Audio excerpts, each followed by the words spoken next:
Hi there, welcome to my channel. My name is Alice and I'm an urban gardener and I'm so excited to have you here. Thank you so much for taking the time to listen to what it is that I have to say. So in my last video I talked about 7 plants that you can start with, as a starter indoor plant parent. Plants that are easy to find, particularly easy to find in Nairobi or in Kenya, and reasonably priced at any roadside seller. So now the next thing I'm going to talk about is when you get there, when you get to the roadside seller, what to do, what to look out for, and when you bring them home, how to incorporate them into your home, right? So these are 5 things that I normally do when I buy plants from the roadside. So first thing is, when you go there, they sell you plants. Mostly they come in bags like this. This is a Birds of Paradise that I got not too long ago. And so one of the things that I look for is the state of the plant. How healthy is the plant? And it's easy, it's relatively easy to tell. The plant itself will tell you, in terms of how the leaves look. If they're really dry or the plant looks, you can just tell a plant that is unhealthy. The leaves maybe are withered or dry, then maybe not to go for that. So you look for a plant whose leaves which looks healthy. And sometimes you get some plants that have the leaves are torn, because of the conditions, they're out there, so they do get damaged, maybe even in transportation. And so once in a while you can get a plant, like this one is a dwarf anthurium that I got a couple of weeks ago. You can see the leaves, you'll get them with the leaves looking like this. So this is fine, you can still take care of it, but then I prefer to find the best looking plant possible, right? Because you want your indoor plants, you're also getting your plants for aesthetic purposes, and so you want something that looks good from the onset, as good as it can get from the onset, right? So that is one of the things I look at.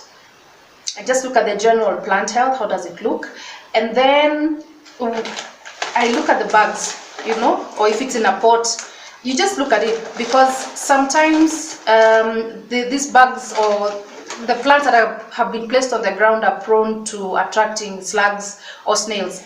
So just to make sure you don't take snails or slugs home, check the underside and then also the inside part. Sometimes you'll find slugs like, so this is the bag, you'll find them inside like here. And then you can also tell if there's signs of a slug or a snail, because you'll see the markings, the way you can see that a snail has passed there. So just look for that, so that you're not taking any slugs or snails at home. That's another one. And then once you've done that and you're happy with your plant, and then there's one other thing that I look for, is if the plant has a new growth, it has a new leaf growing. That's a good one. It's a good one to pick, because it shows you that the plant is growing, it's alive, it's moving on. So it's a good one to take. Like this one, this leaf was growing. So, and you can see if the color it's a little bit lighter than the rest.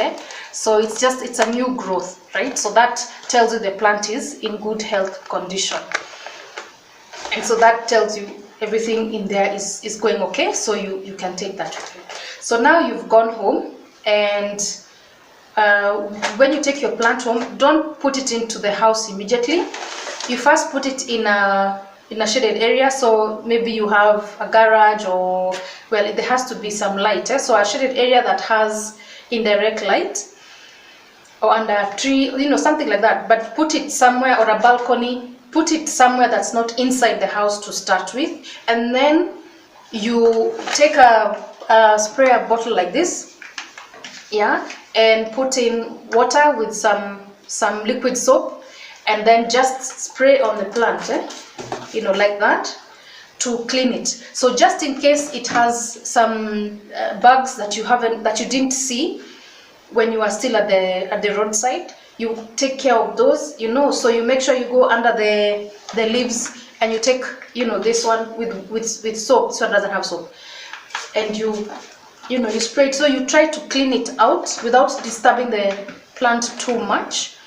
you just, you know, you spray it out like that, so that if there are any white flies and things like that, then it should take care of that. And leave it outside for a couple of days as you start acclimatizing the plant to your home. Then after a couple of days, you then come to the plant and you repot it, yeah, because you're not gonna put this inside the house, so repot it. And then how to repot it, whilst I'll talk about the right pot for the right plant, one of the key things that I'll talk about is you've got to look at the size of your plant. So don't put a small plant in a big pot. You're really going to stress that plant, because it will be competing with the whole surrounding for water and for the nutrients that are in that soil.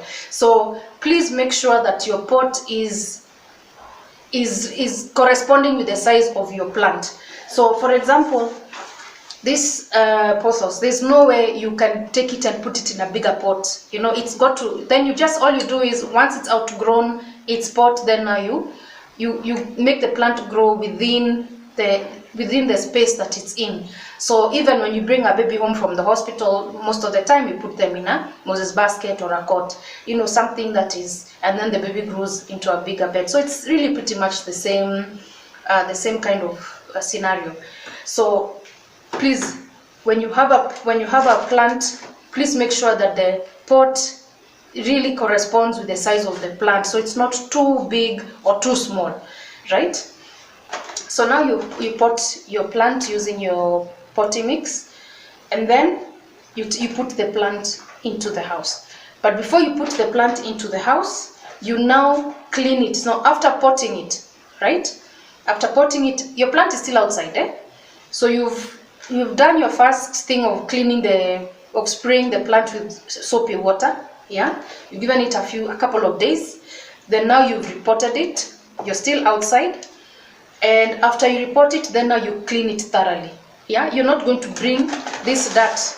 So most of the times the leaves will have, you know, because it rains there, or when it's being watered, the soil has splashed onto the leaves. Make sure you clean the plant really, really thoroughly. You take some water in a bucket and a cloth, and you just clean the leaves, but be gentle so that you don't create any damage to the leaves as well. So you be gentle, and you take a cloth and you clean it all sides. You clean the stems, you know, as much as possible, and make sure it is really, really clean, right? And if your plant has got these damaged leaves like this one, don't worry, just clean them as well. You'll deal with them. They're not so, it's not too bad. So like, say for example, this one had a new leaf growing. You can see here it is. You see, now that's looking really, really nice. And you can see there's another one here. There you go. You can see there's another one here. So this one will grow and unfurl as well. So with time, all these damages, you know, then I'm gonna wait and see. I'm not gonna cut them immediately. I don't believe in, I'm one of those people who believes plants feel pain. So I'm not going to go into really cutting them now. I want it to develop, you know, all the nice new leaves, and just see how these go.